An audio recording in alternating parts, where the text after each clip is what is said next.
पती पत्नींमध्ये जर का खूप वाद होत असतील तर हा उपाय त्यांच्यासाठी आहे।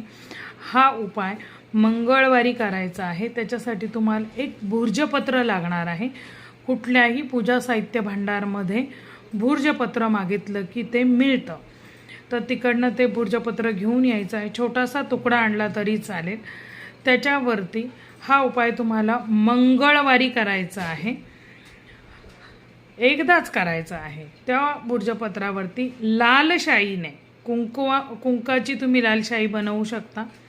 कुंकू भिजवून ते त्याचं लाल पाणी होईल घट्ट, आणि त्यांनी भूर्जपत्रावरती काडीनी लिहायचं आहे, ओम हनुमंते नमः, हुम हनुमंते नमः। मी लिहून देते ह्याच्यावरती, हुम हनुमंते नमः हा मंत्र लिहायचा आहे 21 वेळा।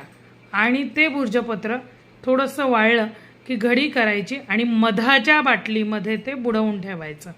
एवढ्या मधाची बाटली घ्या, त्याच्यामध्ये ते बुडवून ठेवा आणि ती बाटली घरामध्ये कुठल्याही कोपऱ्यामध्ये ती ठेवून द्यायची आहे। कोणाला दिसणार नाही याची काळजी घ्या। बस हा उपाय करायचा आहे। याने तुमच्या नात्यामध्ये प्रेम वाढेल। दोघा पती पत्नींचे जर का वाद होत असतील तर ते कमी होतील, दोघांमध्ये प्रेम वाढेल, एकवाक्यता वाढेल, संसार सुखाचा व्हावा म्हणून हा उपाय देत आहे।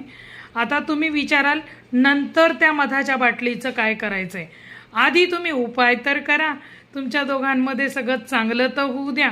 सगळं छान झाल्यानंतर मग ती बाटली नंतर राहू दे ना, मध काही खराब होत नाही, तशीच राहू दे ती घरामध्ये कुठेतरी।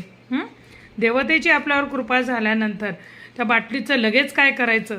काही करू नका, राहू द्या, काही होणार नाही त्याला। जय भवानी, जय जगदंबा।